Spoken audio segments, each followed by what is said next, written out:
Aper, le sanglier en latin. Aper, un vêtement à votre identité. Avec Aper, sortez des marques woke.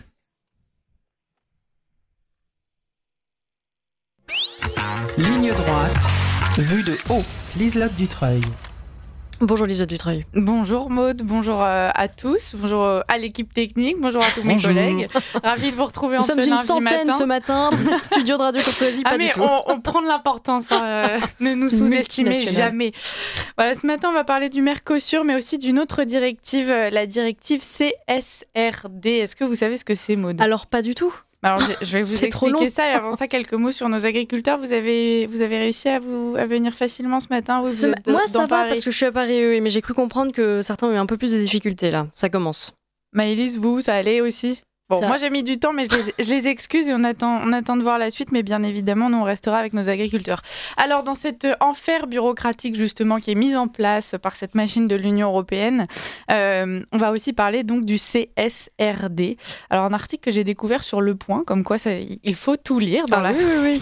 Oh, le point, et donc c'est la Corporate Sustainability Reporting Directive. Alors excusez-moi l'anglais, pour le coup je n'ai pas le choix, c'est vraiment le nom de cette directive donc de l'Union européenne sur la responsabilité sociale et environnementale des entreprises. Oh, quel enfer. Alors voilà, exactement, oui, tout de suite ça fait peur. Alors on pourra interroger dans un instant notre invité Alain Falinto. On en parlait ce matin, ça fait partie des normes invraisemblables imposées par le gouvernement français et par l'Europe en fait. C'est ça. On avait deux agriculteurs ce matin qui nous en parlaient, c'est invraisemblable. Exactement. Et en fait, l'Union européenne pense bien faire et finalement, on réalise maintenant que dès qu'on entend les mots responsabilité sociale et environnementale, quelque chose qui doit être largement bienfaisant, tout de suite, ça y est, on a peur et on se méfie. Alors pourquoi ? Eh bien parce qu'en fait, on a compris que c'était un outil qui empêchait nos entreprises françaises de réussir à assumer la concurrence internationale, là où elles ont déjà énormément de mal juste en termes de coûts.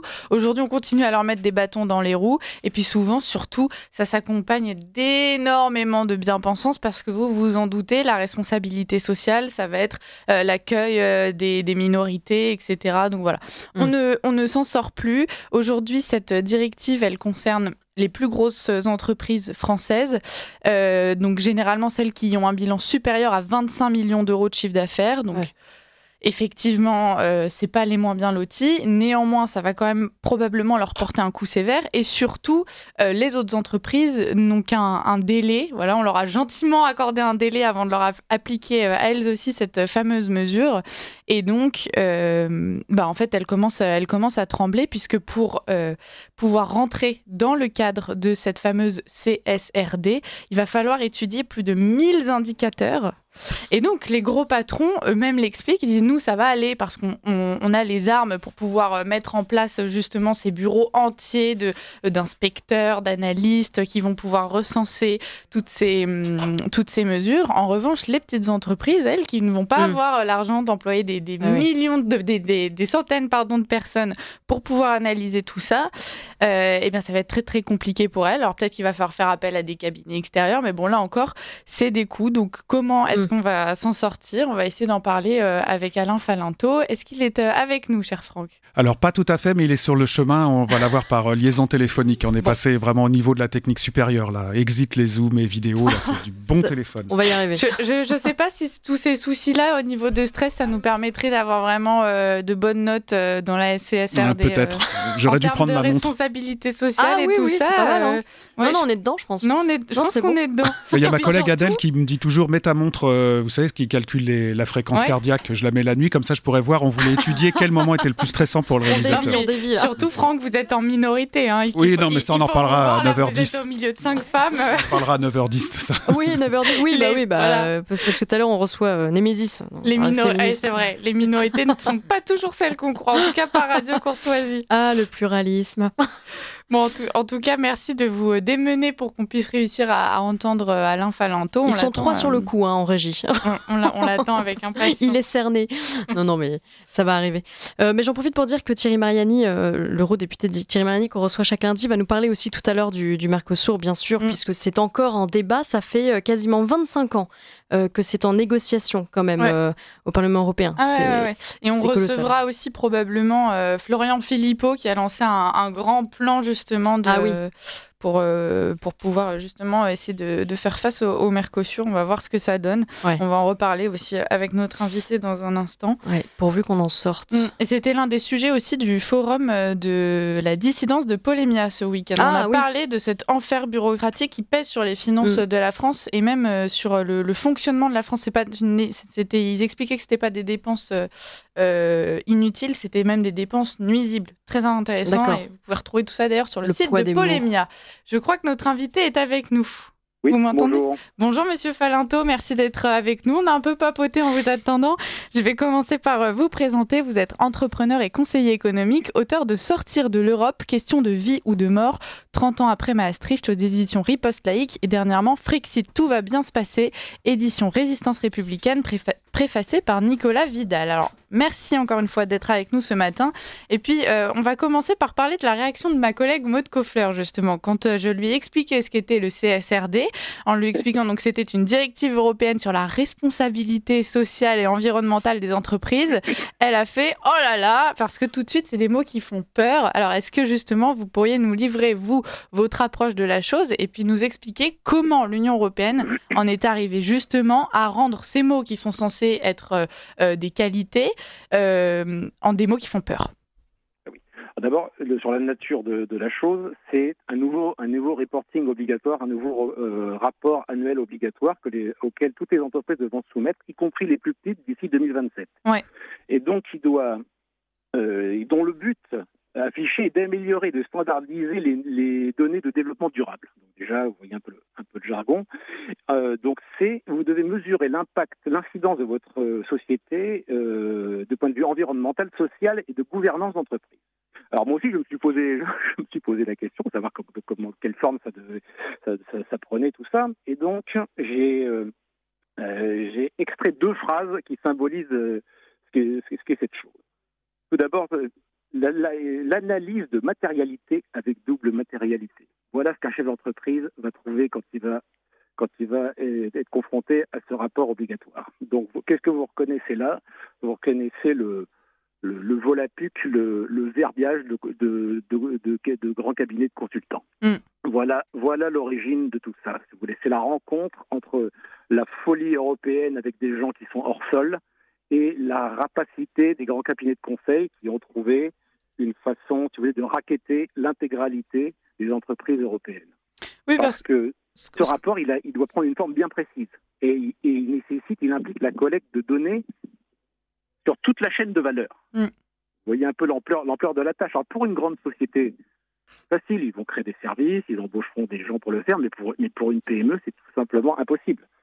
Et alors, donc ils feront appel à ces fameux cabinets de conseil. Ben oui, parce que il s'est précisé, il y a une nécessité d'évaluer toutes les parties prenantes, ce que les anglo-saxons appellent les stakeholders, d'accord, à tous les niveaux de la chaîne de valeur. C'est-à-dire que dans votre activité, vous devenez responsable non seulement de vos clients, de vos produits, mais y compris dans leur avenir et dans leur recyclage, mais également en amont, vous êtes responsable sans limite de vos fournisseurs, des fournisseurs de vos fournisseurs, y compris si ces derniers se trouvent dans des pays improbables.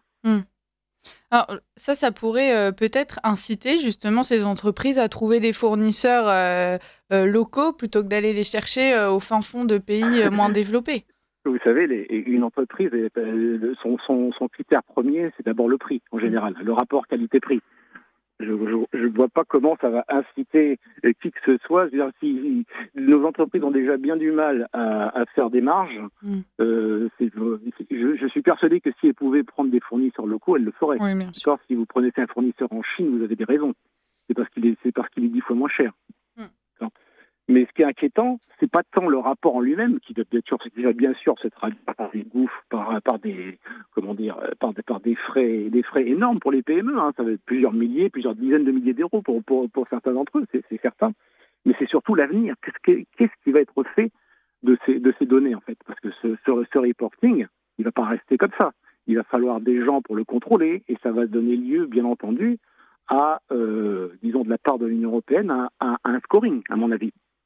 Vous voyez, vous aurez un score et vous aurez des objectifs et vous aurez des amendes si vous les remplissez pas. Si vous avez devant vous l'embryon d'un biotope parasitaire. Vous voyez, avec les grands cabinets de conseil qui sont déjà prêts. Hein. Je suis allé voir sur leur site, les logiciels sont déjà prêts. Ils vous disent, vous inquiétez pas, on collecte les données pour vous, on les analyse, on génère le reporting et vous avez juste à acheter notre logiciel et à faire venir nos consultants. Tout est déjà prêt. Donc ce biotope parasitaire est déjà en route. Tout en haut, vous aurez bien entendu des certificateurs qui vont pas tarder à apparaître, parce que de même qu'il y a des commissaires aux comptes pour les comptes des sociétés, vous aurez aussi l'équivalent pour ce rapport-là. Donc vous aurez des certificateurs qui seront comme par hasard KPMG, les grands cabinets de conseil, et puis tout en haut, vous aurez les ténias suprêmes que sont les avocats spécialisés qui doivent déjà être sur le pont. Ouais.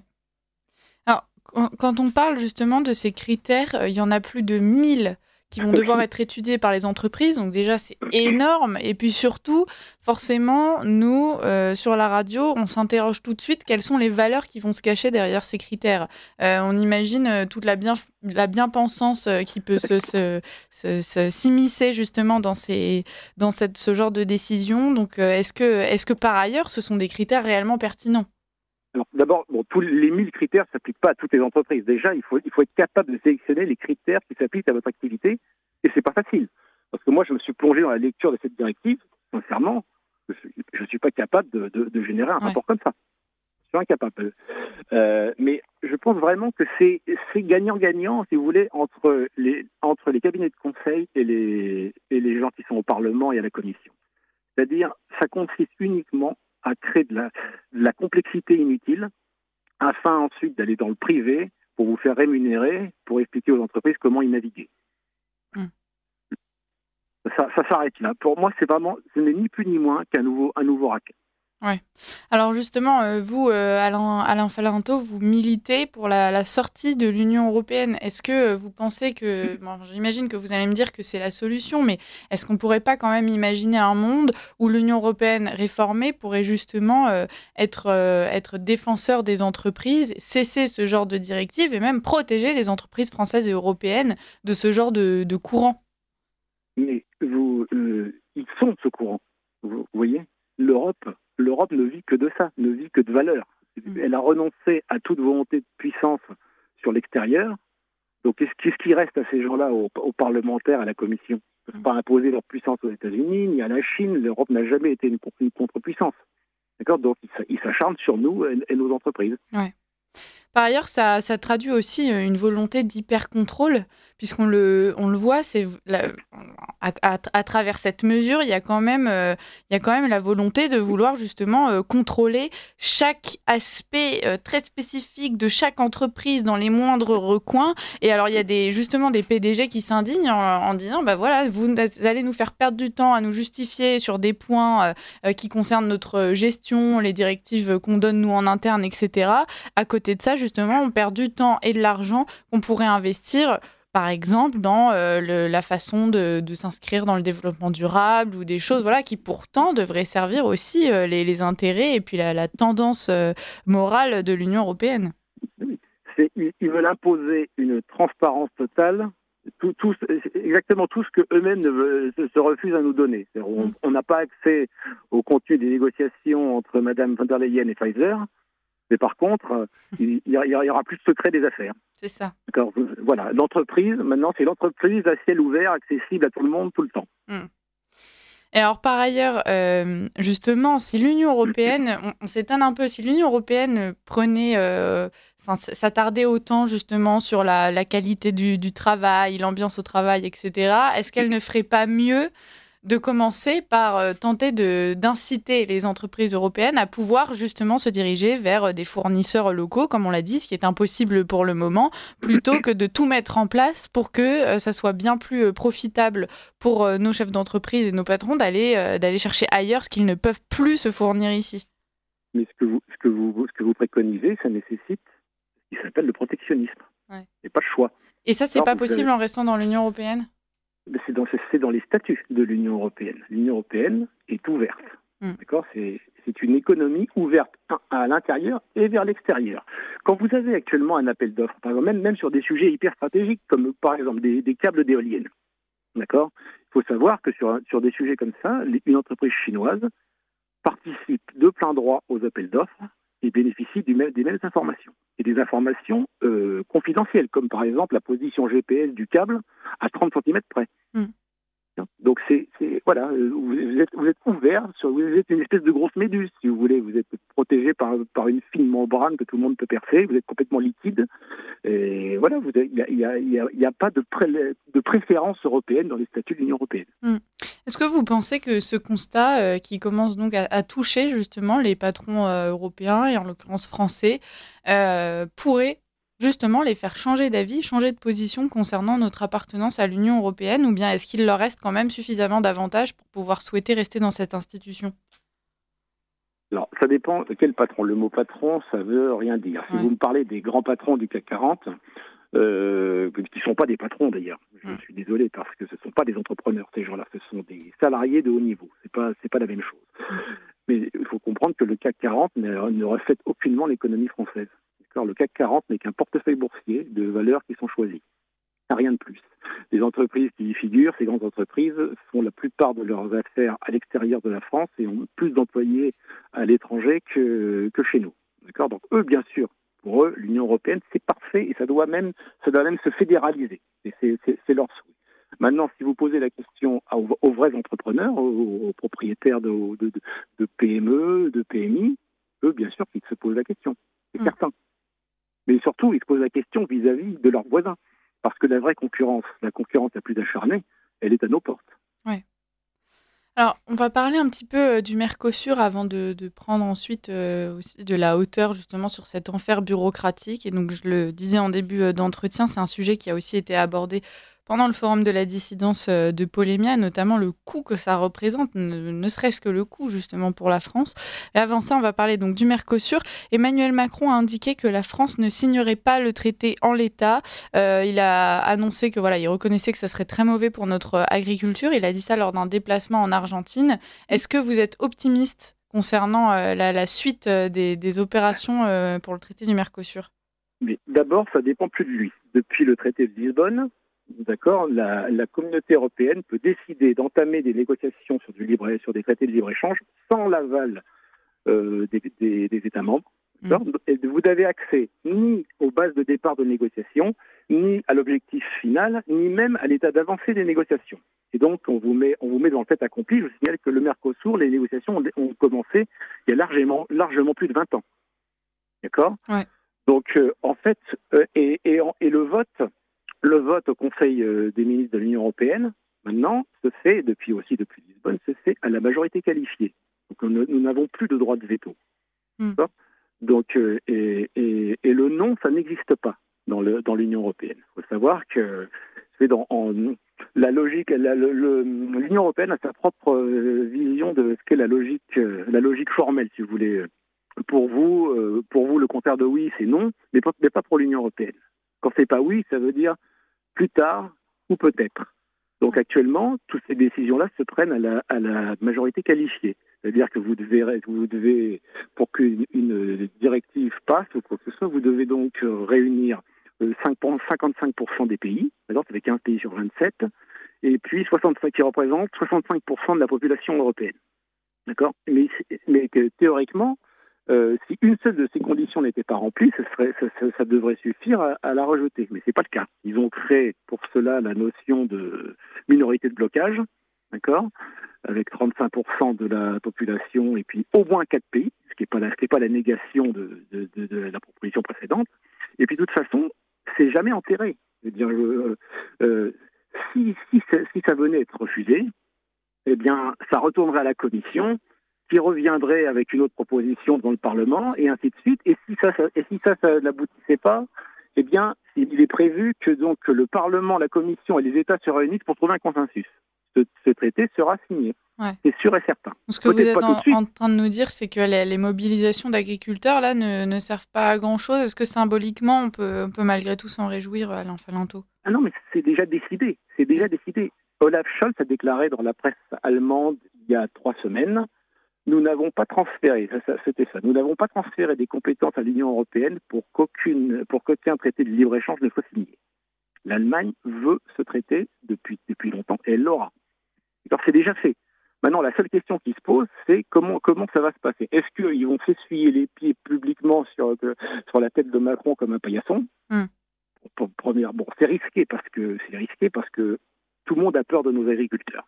Ah oui. Voilà. La terreur du gouvernement sont les agriculteurs français parce qu'on sait de quoi ils sont capables, ils ont du matériel lourd et ils peuvent poser de gros problèmes. Donc on veut pas les énerver. Donc je serais très surpris que l'Union européenne passe en force sur ce sujet-là. À mon avis, ils vont faire comme ils font d'habitude, ils vont scinder le traité en plusieurs morceaux, ils le feront passer petit à petit, et d'ici quelques années, vous vous retrouvez avec un accord, ou même quelques mois, avec un accord avec le Mercosur, sans même vous en rendre compte. Ouais. Alors justement, il nous reste 10 minutes environ, Alain Falinto, et j'aimerais parler de tout ce que ça représente, cette machine européenne, en termes de difficultés, de décisions, de lenteur des processus. Est-ce qu'une Union européenne plus simplifiée, ça pourrait être bénéfique avec justement moins de passages par les différents bureaux, moins d'analyses, moins de nouvelles directives. Voilà, un système simplifié, est-ce que ça pourrait être souhaitable?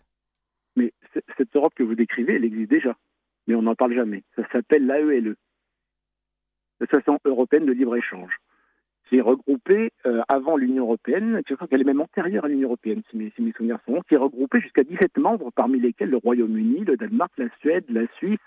Donc certains sont partis, ils ont attiré par les sirènes de l'Union européenne, et actuellement, elle existe encore. Il y a la Norvège, la Suisse, je crois, le Liechtenstein et l'Islande. Mais ça existe encore. Ce n'est pas bureaucratique, il n'y a pas l'équivalent de la Commission. Si vous voulez, il n'y a pas de directive, on se met d'accord sur la base de la bonne volonté. Elle existe, cette Europe, elle est à nos portes. Ouais, mais elle est uniquement commerciale. Est-ce qu'il ne faudrait pas aussi, quand même, malgré tout, se pencher sur la dimension politique? On voit aujourd'hui qu'il y a beaucoup de conflits dans le monde et que c'est intéressant de pouvoir mettre sur la table le fait que, justement, il y a une union avec de nombreux pays en son sein. Mais depuis la crise financière de 2008, 2009, et même 2010, 2012 plus exactement, le monde entier sait que qu'il n'y a pas de solidarité européenne et qu'il n'y a pas de voix de l'Union européenne. D'accord ? La crise de l'euro a montré à tout le monde que ce n'était il y avait une apparence de solidarité, mais qu'en fait les Grecs étaient bien tout seuls. Ils savent, tout le monde le sait. C'est pas parce qu'on est plus nombreux qu'on va s'opposer à la Chine ou à l'Inde. L'Europe n'a pas été faite pour s'opposer à qui que ce soit. La monnaie européenne n'est pas devenue une monnaie de réserve. Il n'y a pas plus de réserves en euros qu'il y en avait en francs et en Deutschmark avant. L'Union européenne est un processus purement bureaucratique depuis sa création. Ça a été fait par des technocrates, par des bureaucrates, par des juristes, pour des juristes. Elle ne vit que de ça. Est-ce que vous, justement, donc au-delà de l'ALE dont vous nous avez parlé, vous pourriez, même si vous militez pour une sortie de l'Union européenne, vous intéresser à un projet d'union politique aussi, même si ça avait d'autres formes? Le problème, c'est que la base de tout ça serait l'existence supposée d'un intérêt européen. Il n'y a pas d'intérêt européen. Vous avez des pays disparates, dont certains sont très contents de la situation telle qu'elle est. Pour les Hollandais et les Allemands, c'est très bien, l'Union européenne, c'est parfait. Ça leur fait des débouchés commerciaux, ils produisent, ils vendent. Ils n'ont pas vraiment envie que ça change. Le sud de l'Europe, dont nous faisons partie, il faut le dire, nous, on a été massacrés, on a été rincés par cette Union européenne. Le club de Visegrad, la Pologne, la République tchèque, tous ces gens, la Hongrie, sont très contents de l'Europe telle qu'elle est. Ils reçoivent plusieurs points de PIB chaque année en subsides européens.